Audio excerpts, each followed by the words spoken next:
গণতান্ত্রিক ছাত্র সংসদ ঢাকা বিশ্ববিদ্যালয়ের পক্ষ থেকে ঢাকা বিশ্ববিদ্যালয়ের উপাচার্য এবং বিভিন্ন অনুষদের ডিন বরাবর বিশ্ববিদ্যালয়ের অফলাইন শিক্ষা কার্যক্রম 10ই রমজানের মধ্যে শেষ করার প্রসঙ্গে স্মারকলিপি প্রদান করেছি।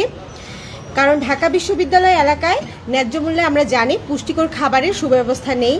রমজানের সময় এই সংকট আরও বেশি প্রকট হয়। হলগুলোর ক্যান্টিন এবং মেসের নিম্নমানের খাবার খেয়ে শিক্ষার্থীদের পক্ষে দীর্ঘ সময় রোজা রাখা অত্যন্ত কষ্টসাধ্য হয়ে পড়ে। বিশ্ববিদ্যালয়ের প্রশাসনিক ক্যালেন্ডার মোতাবেক 23শে রমজান অর্থাৎ আগামী 24শে মার্চ 2025 পর্যন্ত বিভিন্ন বিভাগের ক্লাস পরীক্ষা অ্যাসাইনমেন্ট সহ বিশ্ববিদ্যালয়ের সকল শিক্ষা কার্যক্রম চলমান থাকার কথা রয়েছে। কিন্তু হলের খাবারের দাম ও মান বিবেচনায় রমজানে এত দীর্ঘদিন ধরে হলে অবস্থান করা শিক্ষার্থীদের জন্য কষ্টকর। রমজান মাসে বিশ্ববিদ্যালয় এলাকায় খাবারের অপ্রাপ্যতার কারণে অমুসলিম শিক্ষার্থীদেরকেও বিভিন্ন ধরনের অসুবিধার সম্মুখীন হতে হয়। পাশাপাশি বর্তমান আবহাওয়া বিবেচনায় মূল ক্যাম্পাস থেকে দূরে থাকা শিক্ষার্থীদের জন্য রোজা রেখে ক্লাসে আসাটা কঠিন হয়ে পড়েছে। এমত অবস্থায় শিক্ষার্থীদের মধ্য থেকে 10ই রমজানের মধ্যে অফলাইনে শিক্ষা কার্যক্রম সমাপ্ত করার দাবি উত্থাপিত হয়েছে।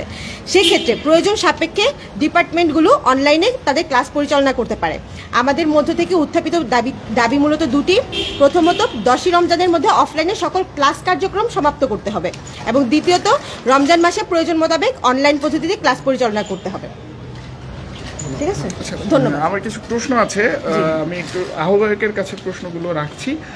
আমার প্রথম প্রশ্নটা হচ্ছে যে অনলাইনের যে ক্লাসগুলো, সেই ক্লাসগুলোর যে দাবিটা আপনারা করে রেখেছেন, এই অনলাইন পাঠক্রম আসলে কতটুকু ফলপ্রসূ হবে শিক্ষার্থীদের জন্য, আপনারা কি মনে করেন? প্রথম বিষয়টা দেখেন, আমরা যখন হচ্ছে গিয়ে কি মানে যেগুলো প্রতিকূল পরিবেশে আমরা অনলাইন ক্লাসে যাই, সেটা হচ্ছে আমাদের করোনার সময় গিয়েছিলাম।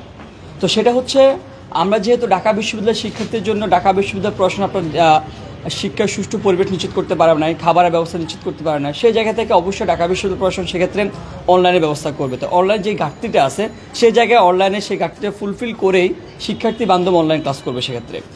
কারণ আমরা হচ্ছে গিয়ে একটা প্রতিকূল পরিবেশে করোনার সময় সেটা আমাদের একটা অভিজ্ঞতা আছে।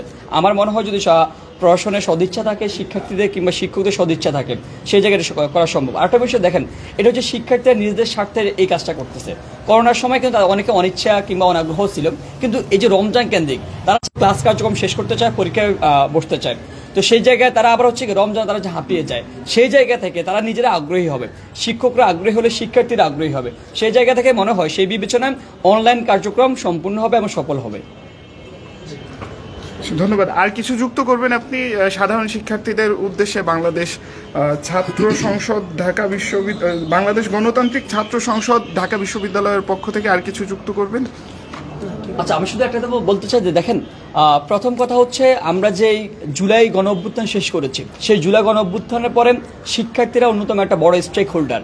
তারা কি কোন বিষয়ে সুযোগ সুবিধা পাবে কি পাবে না, সেটা অধিকার নিয়ে কথা বলার, সোচ্চার হওয়ার তাদের সেই সময় এসেছে। আমার মনে হয় যে তারা যেভাবে হচ্ছে রমজান কেন্দ্রিক ক্লাস পরীক্ষা বন্ধ করা নিয়ে সোচ্চার হয়েছেন, আগামী দিনে তাদের অধিকার নিয়ে তারা এভাবে সোচ্চার হবে এবং কি একই সাথে তাদের যেই কোনো যৌক্তিক দাবিতে বাংলাদেশ গণতান্ত্রিক ছাত্র সংসদ ঢাকা বিশ্ববিদ্যালয় এবং কেন্দ্রীয় সংসদকে তারা সবসময় পাশে পাবে। আমরা মনে করি তারা আবারও সোচ্চার হবে, তারা রাজপথে থাকবে, তারা এগিয়ে যাবে। ধন্যবাদ।